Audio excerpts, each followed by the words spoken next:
In this week's episode of the Investors Corner, me and Mike are going to have a discussion around tenant evictions and how to legally process one.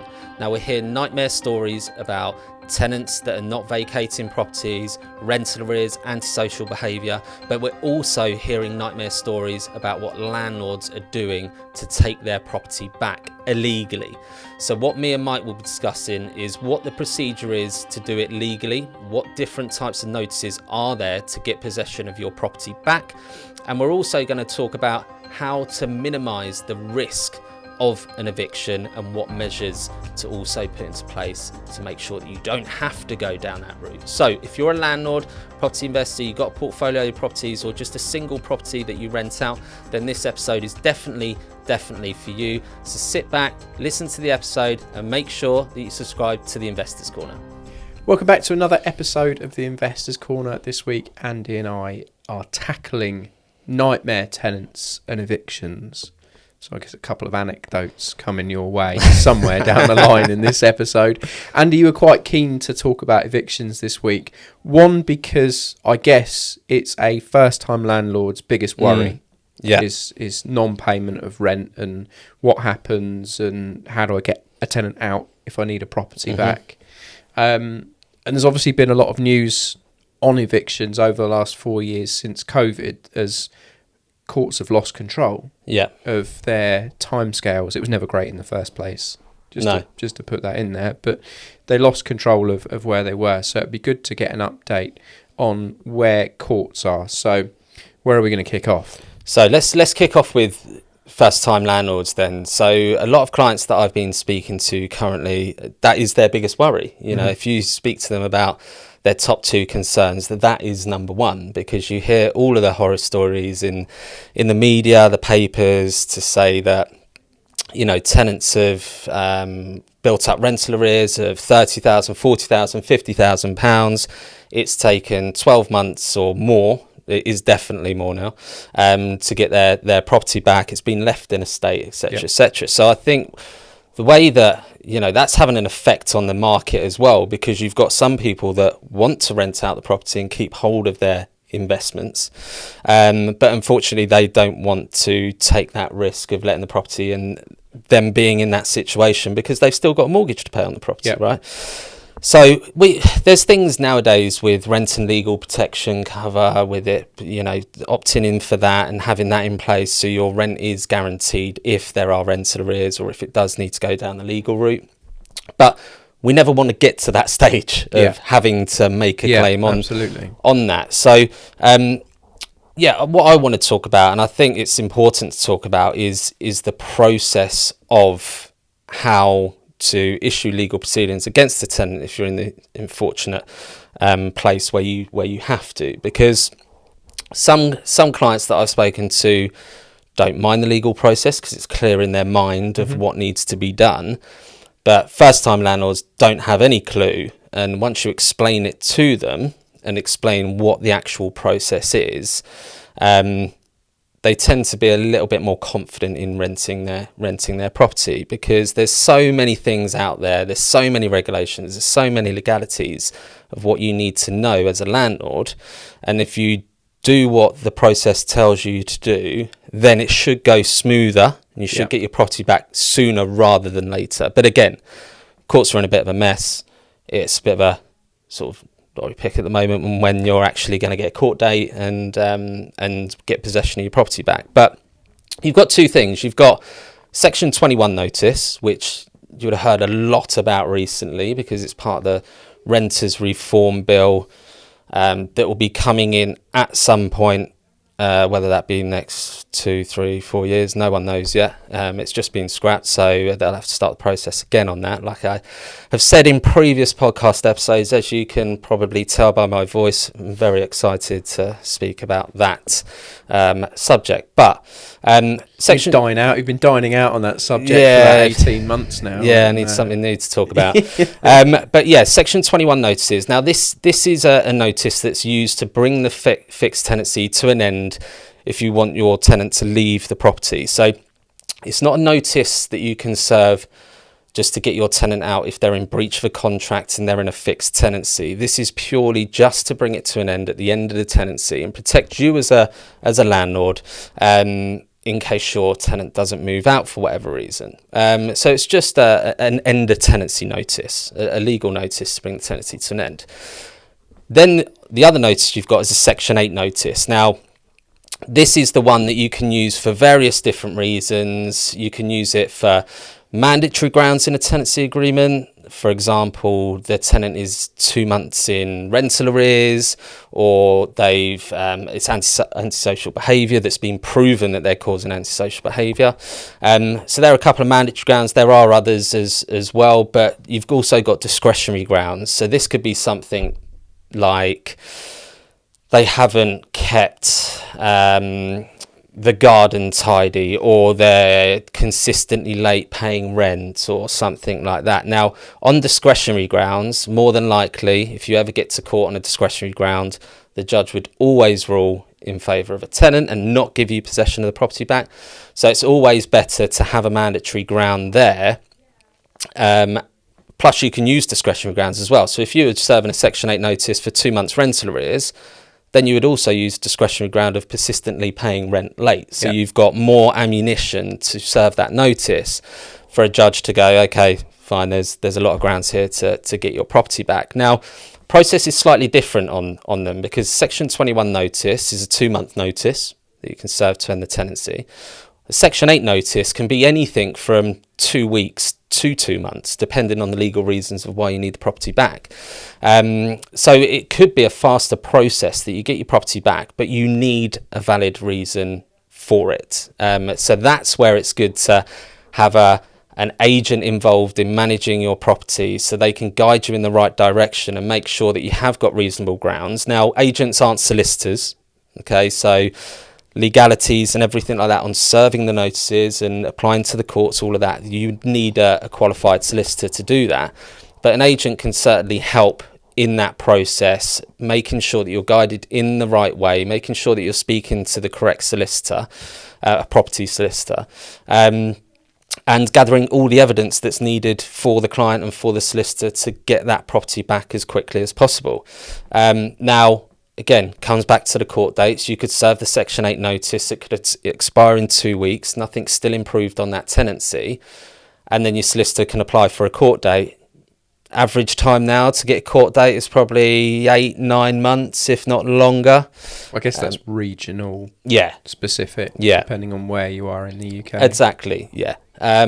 Section 21 notice, if they don't vacate at the end of the tenancy and they want to stay on, then you'll have to apply for an accelerated possession hearing. Then if they still don't move out, you have to get bailiffs in. So again, there's certain processes that need to be followed, and if they're followed correctly, then you've got the best chance of getting your property back and getting it back sooner rather than later, like I said before. But they've got to sort out the courts, right? They've got to sort this out. And that was one of the reasons why before, when they were discussing the Renters Reform Bill, is that they were looking to apply it from new tenancies only instead of existing tenancies. Because if the court's not right now, you can imagine that when the Renters Reform Bill comes in, there's going to be a lot of other claims as well. So they need to sort that part out. But yeah, back to understanding the legal proceedings. It's just speaking to the correct people, being correct, making sure that the correct notices are served at the correct points, making sure that you understand the grounds of why that notice is being served, and then seeing it through to the end, really, with legal expert. Yeah, it's incredibly detail oriented, isn't it? I've been a letting agent for 20 years, and I've had a fortunate record of only ever having to actually attend court for an eviction once. Lucky you. In that 20 odd years, and the tenants defended themselves in court, in the county court, and said that I'd served the notice on the wrong day. That was their defence. So it was about a 6-month process at that time before COVID, because it's a periodic tenancy, and I served notice on the day that I chose rather than the rent due date. And my experience of it was I was absolutely right I believe it was Spencer versus Taylor was the legal grounding on it, and the judge turned to my lawyer. I'd hired a lawyer to back myself because I'm not a qualified individual to be sitting in a court defending or attacking or whatever the words are, prosecuting. And the judge asked my barrister, "What's the law on this?" Yeah. And he said, "Well, this is the law and this is why." And he said, "Okay, fine." Looked at the tenants and said, "You heard what the man said. You have 2 weeks. Can I have your bill? Very reasonable. There you are." And the tenant said, "Well, we haven't had enough notice." Said, "Well, 6 months notice of this period was plenty." Yeah. And that was it. Yeah. So had it gone the other way, and I'd have done it on the wrong day because I'd served it maybe on a normal day when it was in a fixed term contract, the court hearing would have lasted just as long again, and I would have been left with egg on my face. Yeah. So they purely look at those T's and I's, the crosses and the dots. Has this been done correctly or has this been done incorrectly? And the tenant tried to do me on the basis that I'd done it wrong. And I presume Google on that occasion had let them down badly because it cost them the court hearing costs, my barrister's costs, everything. It was purely the tenant had to pay, which is sad for the tenant. I'm not here to just have a go at tenants, but the landlord had asked for the property back for good reason and had been made to wait 6 months for these people who were just not moving out. This house was in Bracknell. It's a 3-bedroom house. They are 10 a penny. They could have quite easily found another property within that 6-month period, but chose not to. They chose to sit in, dig their heels in and refuse, and got hit hard financially in the end. But I can see the other side of it as a landlord. If you don't do things right, and this goes back to your pod last week, how to do things wrong, essentially, and what it can cost you. One tiny little thing wrong, the pack of paperwork we had on that day was like the Bible.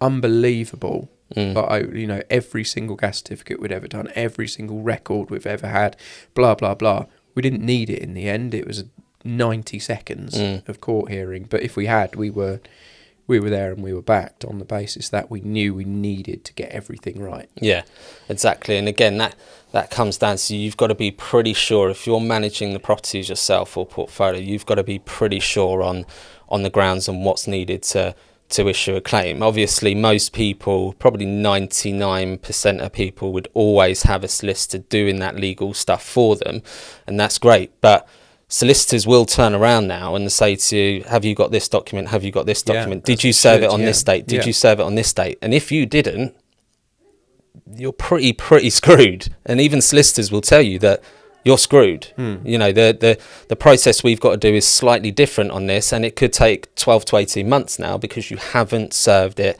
at the correct time. Now, I've been into courts probably about 11 or 12 times now.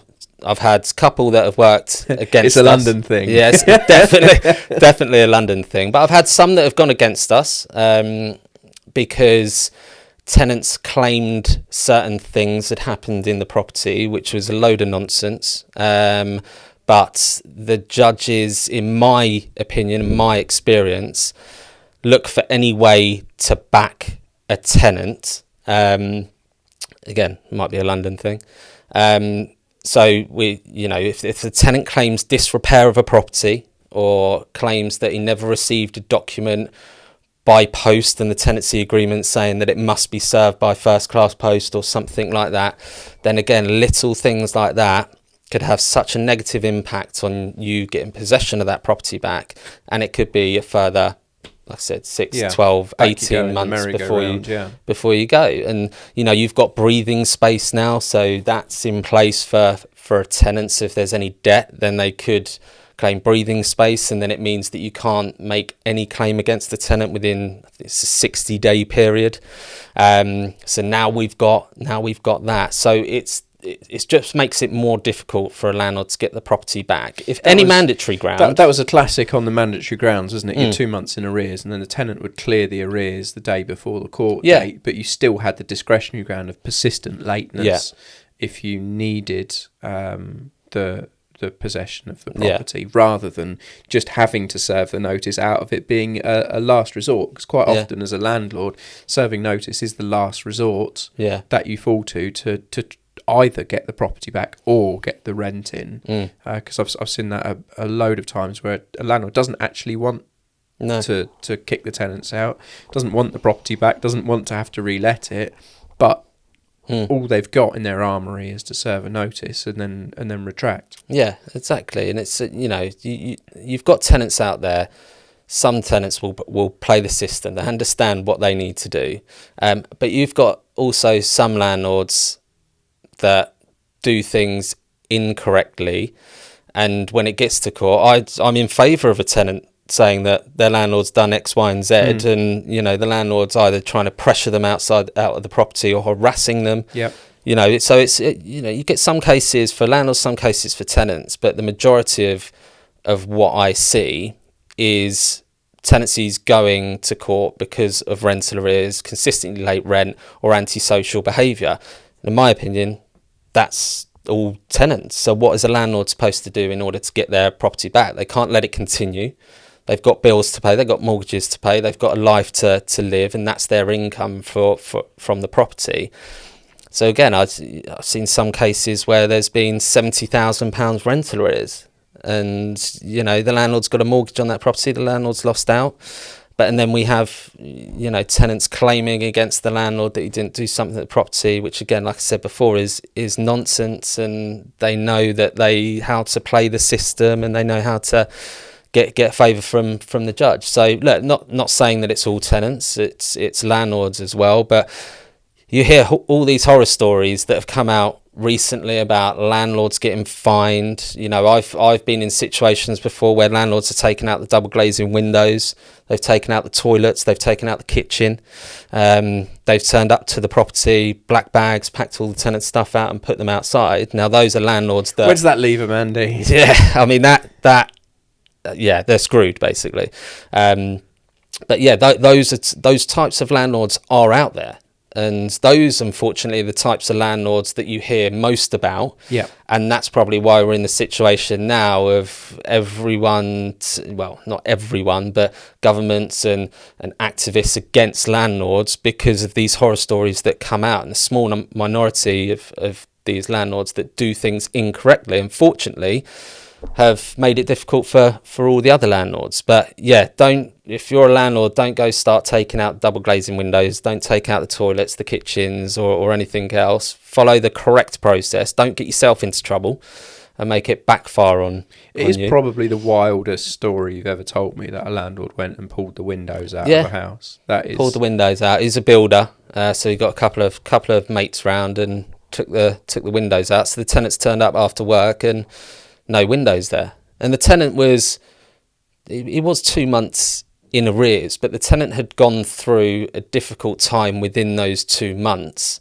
of losing people closest to him, it have an effect on his job.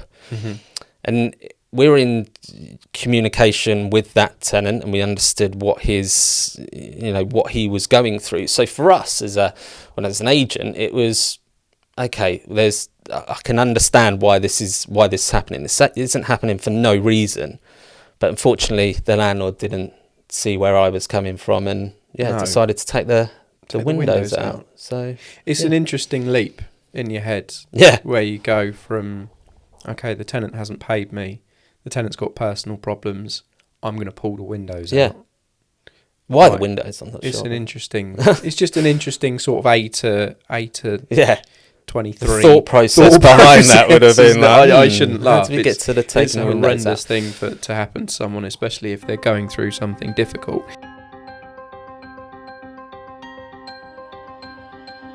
You mentioned something a couple of minutes ago about not being able to get possession of a property because repairs or necessary repairs hadn't been actioned on a property. So as a landlord, if you're tenant isn't paying you, but there's maintenance to do on a property, how should you be acting? Well, get the maintenance done. I mean, it depends on the maintenance, right? So these issues that I'm talking about were mould in the property. They hadn't had hot water for 2 weeks at one point. There's the flooring boards were coming up from the living room. It was pretty uninhabitable because of the mould. If you've got mould issues in the property, that is something that you need to look at straight away. The responsibility is on the landlord now. More important than ever now. It's that is a responsibility of a landlord. Now, tenants can do certain things by ventilating the property and all of that sort of stuff. But regardless of whether it's the tenant's fault or there's a problem issue, the property issue, you need to get it looked into. Because anything like that, if the tenants claim it, everything's going to be put back. Hot water, heating, running water, things like that, where it's a necessity for a tenant to have to live comfortably. So any issues like that need to be looked into straight away, because if you leave it for a certain amount of time and anything has to go down the legal route, the tenants will refer back to that and say that they couldn't live in the property for that period of time. The landlord hasn't done his responsibilities in making sure that the property is habitable, and that they can enjoy that property.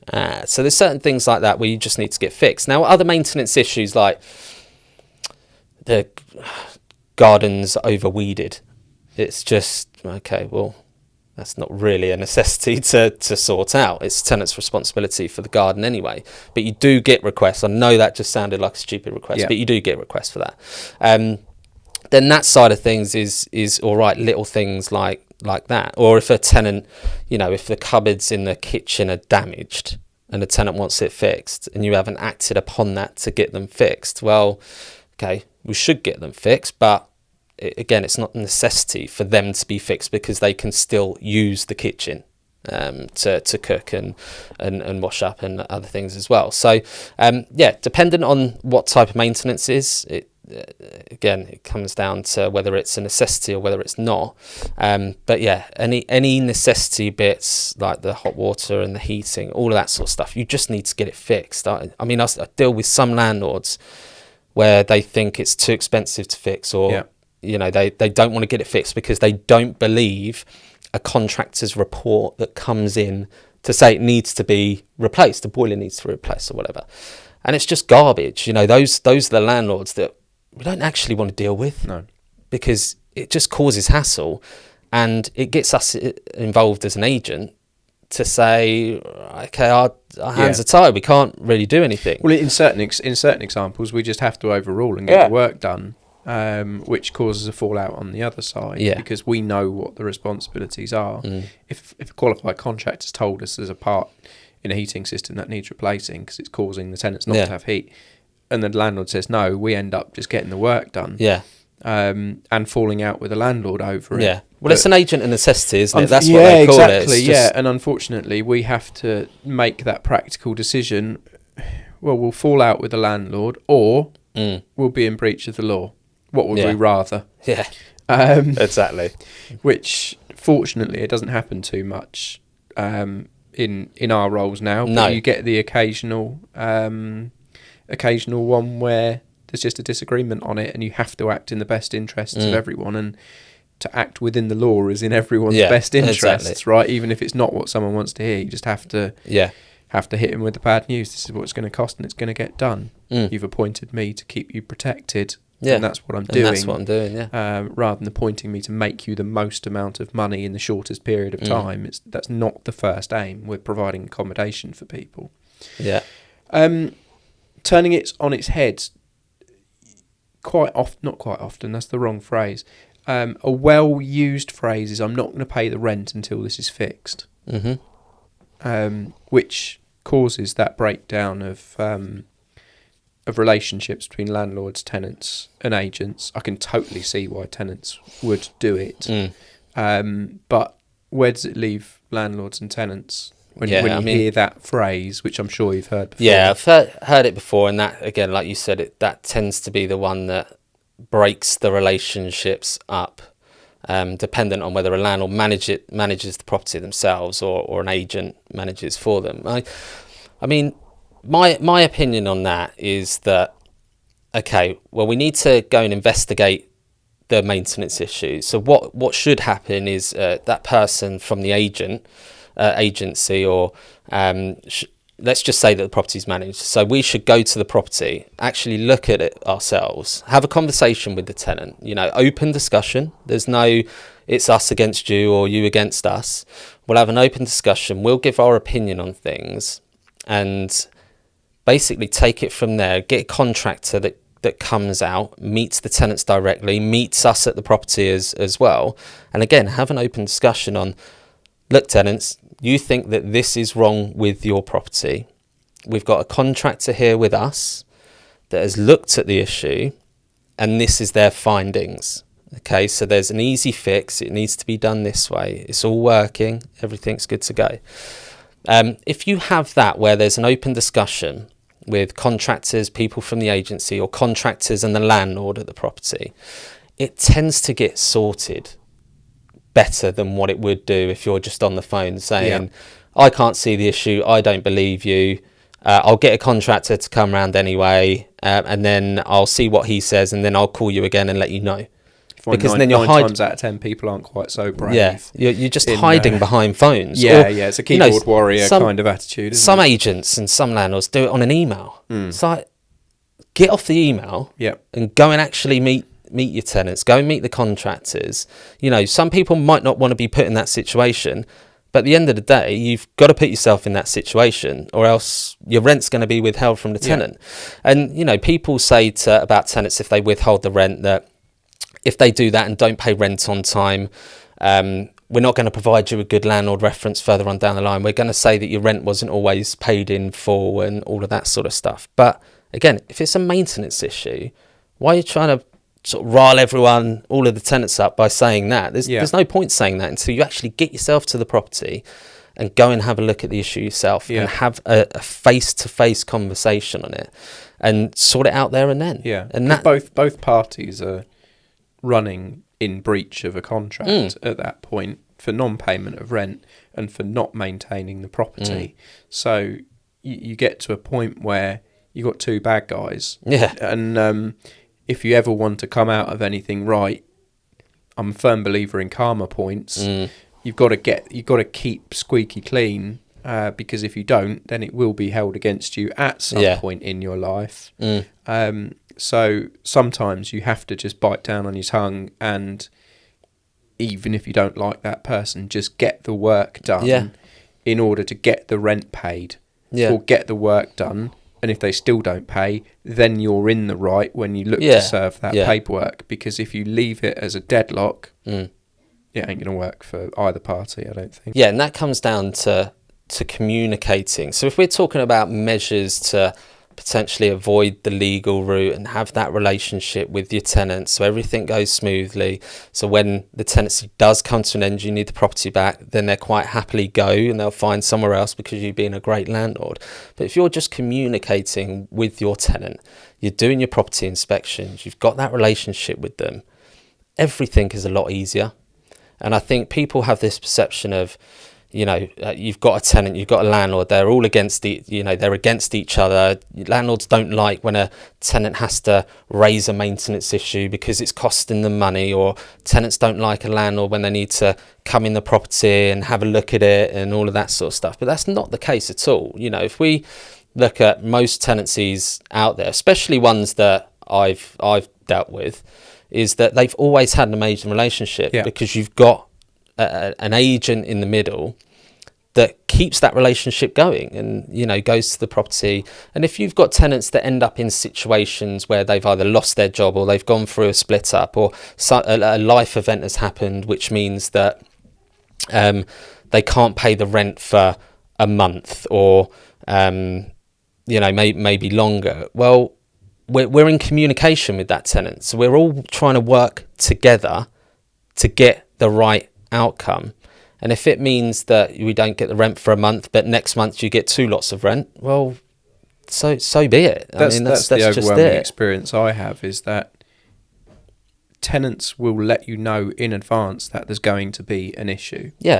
which allows everybody to plan for it. Because there's no awkwardness. Yeah. Because you've got that relationship, right? Yeah. So there's no awkwardness there. So, yeah, they are forthcoming with information, and they'll do it sooner rather than later. And if they expect that they might be made redundant at work, you know, they come to us and say, there's a redundancy process going through work. It's going to happen in 6 weeks. Don't really know where I stand. I just wanted to let you know. Yeah. Then it's like, great, thank you. Yeah, absolutely. And then, you know, you've got now some people out there, some things that I've heard recently are where a tenant may lose their job. They can no longer afford to pay the rent. They need to move back home because they've got no income. I've heard landlords trying to keep these people in a tenancy, right? And they've still got 12 months left of the tenancy. Well, you're silly, because you're not going to get the money, right? So it's just, okay, well, what I'll do is understand your circumstances, and I understand that you need to get out of the property as soon as possible, okay? But you're in a fixed period for 12 months. But what I'm going to do is I'm going to remarket the property, because let's be honest, if you remarket a property now, you're going to find a tenant. It's not like you're scrapping around to find a tenant. You'll probably find you rent it for more as well. Exactly. So in that case, I'm going to remarket the property. As soon as we find a new tenant to move in, we can release you from your contract. There's no fees to pay for you, because we've got a person that's incoming that's going to pay the same rent or more rent. The landlord's costs are covered, although they might have a new inventory cost and all of that to pay. But if there's a loss there, then potentially a tenant might be liable to pay you something. But don't try and hold the tenant for another period of 12 months, because that's when you're going to get rental arrears. Yeah.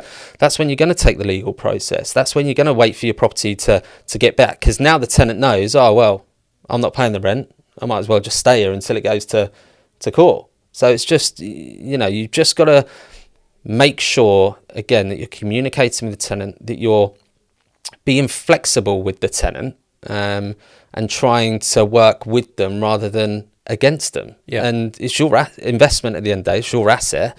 You want an income from that investment or that asset. So just do what you can and just remarket, release them from the contract, get a new tenant in. I mean, it's pretty simple stuff nowadays. But when I heard it, people still doing it, it's like, that's crazy, stupid. Well, as with anything else in life, you can choose to make something a partnership, or you can choose to make something a battle. It can be just like an employee-employer situation. Yeah. You can make it a battle, or you can make it a partnership and be much more fruitful from doing it for both parties. It's the same with landlord and tenant. You both have a vested interest in making it go well, because it's the tenant's home and it's your pensionable income, whatever you want to call it, your investment income. So why would you feel the need to fight against someone rather than work with someone? Because you both have, if it goes well, you both benefit. So it's a tough one, because there are arseholes on both sides in 2% of cases, which is a massive shame, because it means everybody starts with a bit of a wall up at, you know, for their own protection, just in case they come across that specific person, and hopefully the agent's in there to try and mitigate and make sure that those things don't happen. In some cases, it's the agent that's the arsehole, and the two parties will end up meeting in the middle around them, in spite of them rather than because of them. And obviously the definition of agent is a middleman who makes things happen rather than prevents things to happen. So we have to remember that as agents, is we're there to enable things, not stop things, at all times. That's what our job is. If anyone ever asks you why the estate agent's there, it's to enable something to happen, not stop it. So it's been a good episode. Yeah, interesting to catch up on those things, and where people's it's more turned into where people's mentality should be over the facts of it. But it's, and I suppose, you know, we're probably going to see a lot more of these stories happening over the coming months, and, you know, to hear about court processes and all of this sort of stuff. So it's good to get the knowledge on exactly, you know, how to deal with it, what to do, and speaking to the right people and just getting things done correctly. 4 weeks to the general election, Andy. You got panned on social media for saying you weren't going to vote last week. Absolutely panned. Yeah, I'm still not, because they're still useless. Still, what was it said? They're a sausage. You're They're all sausages. Don't know how to do anything.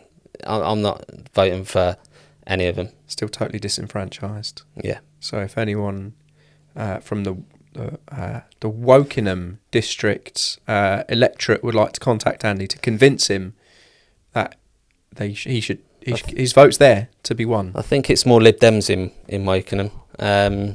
There's a lot of big posts up. There's more Lib Dem boards than estate agent that. boards for the first time. I think it's been about 65 years or something. We've had 2 Conservative MPs, so we'll see. We'll see. Till next week.